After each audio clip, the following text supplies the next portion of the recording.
Yes.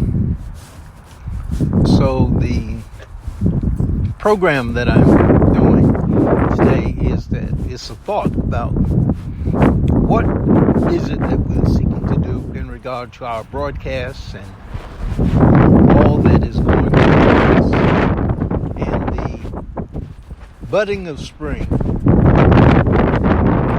The essence of what we're doing, the essence of I Will Restore broadcasts, the essence of I Will Restore itself, and the Blog Talk Radio that we've had in the past, the postings that we've done in regard to Revolve Evolve, where we had Dr. Michael Bernard Beckwith and Ricky Byers, the posting that we've done into Transforming Trauma Through Transcendency, the inner journey of self-awareness to become your beautiful, handsome, authentic self. All of these items have the real same theme. They are all different ways to arrive at the same point. And yet every point is different for every individual. Because each individual is a self. Each individual is a self. And each self is different while also being the same. And so what we're talking about is each person becoming his or her unique self, their best self, or living what we call their 4D life without excuse, without compromise, as far as becoming oneself is concerned. And then it is a matter of providing that individual with the tools and techniques, with the training, so that they can bring that out, that self out. They can become that self.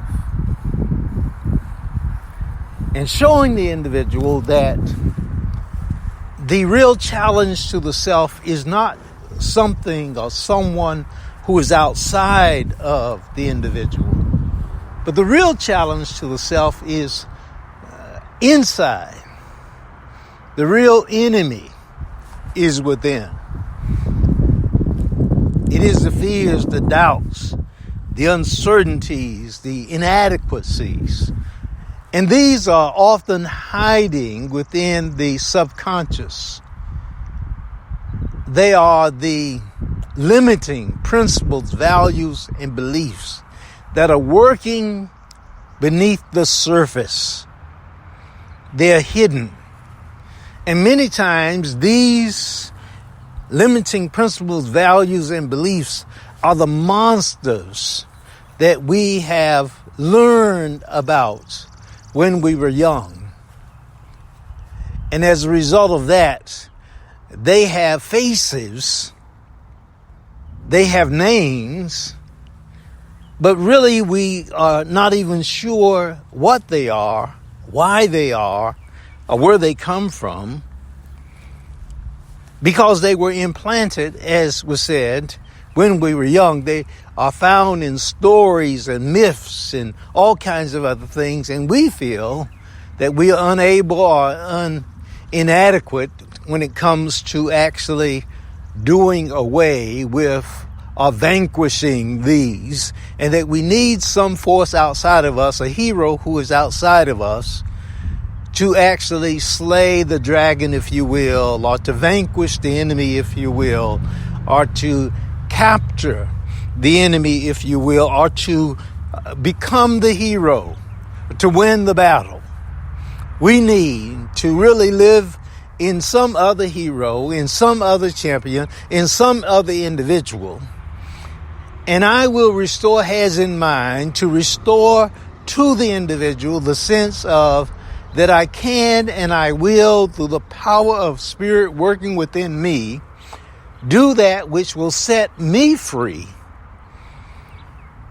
And I can and I will become my own unique self. I am the champion. I am the hero.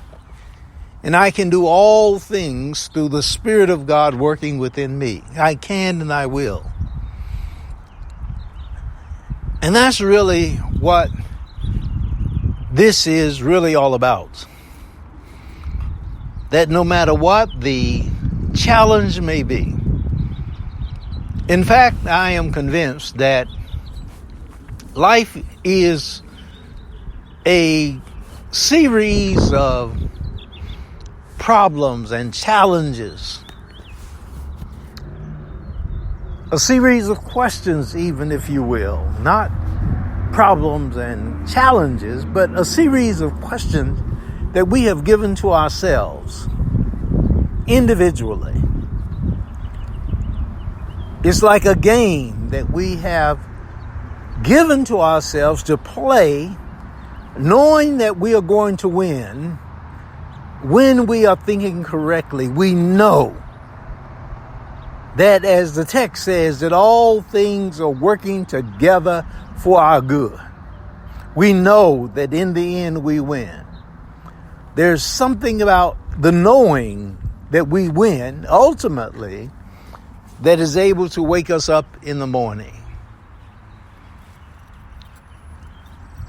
And so that's what this is all about. And we approach it from a number of different angles. One is that we have what we call the hero's journey, the approach of Dr. Joseph Campbell. And behind Dr. Joseph Campbell, there is Dr. Carl Jung.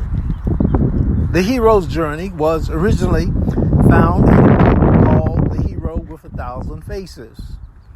And that was based on the travels of Dr. Joseph Campbell as he went around to civilizations or to communities or to tribes or to nations or whatever you want to call it, ethnicities all around the globe. And he listened to them. Now that's major. He listened to them. His mentor, who was Dr. Carl Jung, is said to have listened to the dream stories. Dreams are often that which arises from the subconscious. And Dr. Carl Jung is said to have listened to the dreams of over 80,000 people. And he did not approach the dreams like this individual that became the person that was working with people in the West necessarily. He approached the dreams as something that was helpful and beneficial to individuals. And so when he looked at the dreams, he saw the dreams as, again, something that was arising from the subconscious to help us, to benefit us, not to scare us. They were not nightmares. They were not dreams that were coming from the past to shame us or to blame us. But they were things that were being worked out so that we could become better. And so Dr.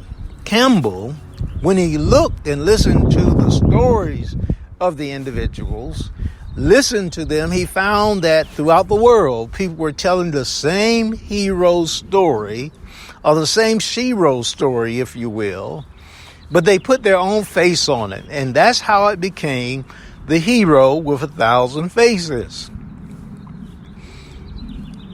And so you can put your face on the hero, and you should. Today we have comic books, as we call them. We have stories that are written in various books. We have the movies. We have so many ways that these stories are being worked out.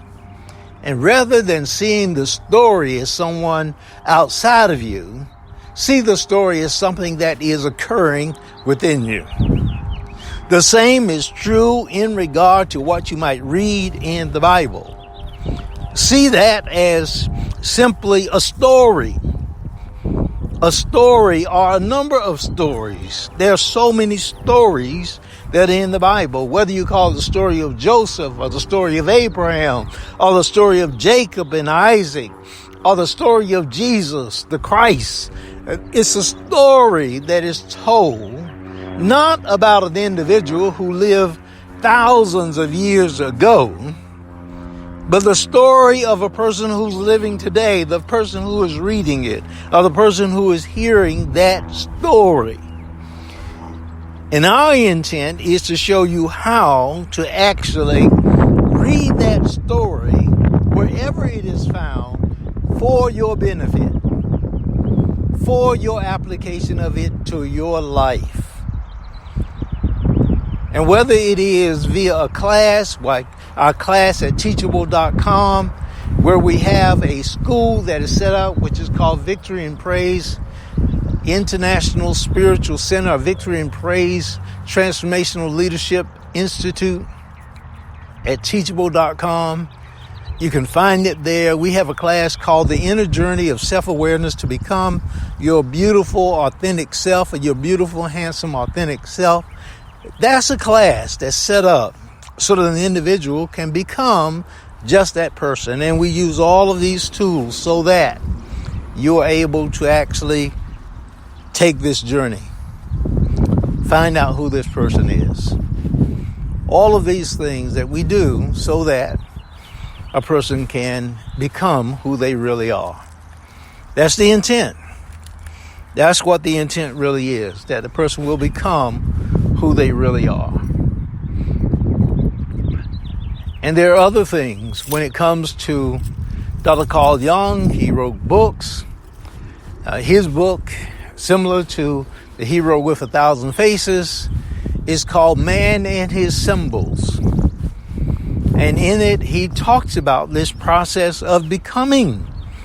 That's what the book is about, how humans use symbols that are found in these stories or in contemporary life at the time, which when a person reads it, they are not to read it as history, but they are to then look around and find the symbols of today that are being used and that they are responding to today.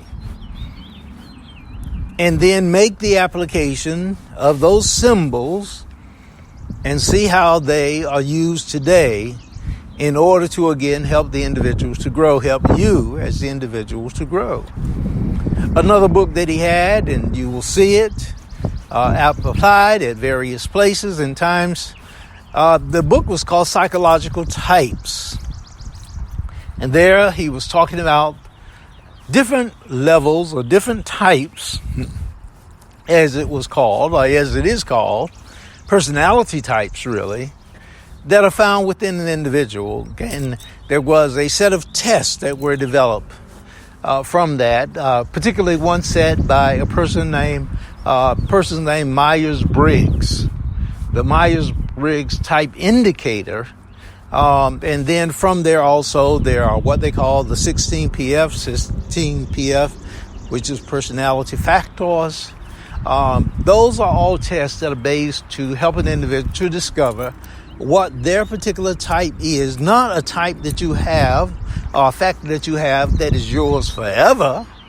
It is what you're revealing at that particular moment so that you can understand how you're evolving, how you're growing, what is manifesting in you right now.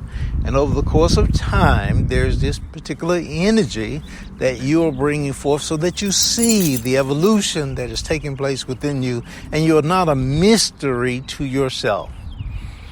And again, so many times people have, because of circumstances in life, they're displaying something at a moment that they're not at all times.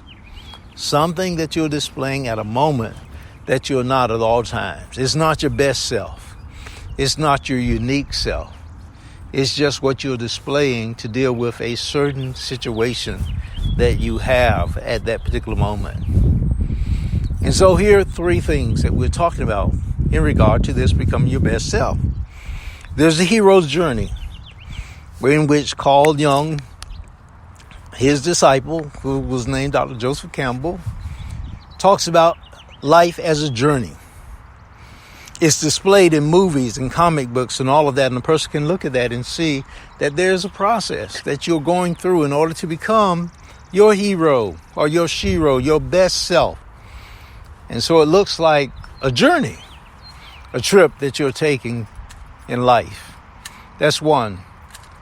There's the psychological types. That's 2. And then there's man and his symbols and woman and her symbols. And that's 3. There are 3 different ways that you can look at this journey, this process, this living that you're doing, we're all doing, to become our best self. And then their 4th item that we mentioned is a class that's at teachable.com. It's in a school that's called Victory and Praise Transformational Leadership Institute. And the class is called The Inner Journey of Self-Awareness to Become Your Beautiful, Authentic Self. All of these are for this purpose of you becoming who you really are, to live your joyful, peaceful, happy, harmonious life, your 4D life, which we call the life that you desire. It's what you dream about. The life that's definite, that means that you've written it down. It's not some fleeting idea that comes and goes and changes every few moments, but it's something planted deep within you. It's like a seed that has a particular diagram and DNA that's deep inside of you. It's what you were born for. It's definite, and you're going to bring it out first by writing it. And then it's divinely intended for you, which means that before the foundation of the world, that you were already destined to become that person. And then the 4th D is that it's lived first on the 4th dimension, which means your imagination, your subconscious, it's in your dreams. And just like the universe has invited you by virtue of your being here to live that life, we're inviting you to live that life as well. So this is what this is about. God bless you. We shall talk with you. Take care.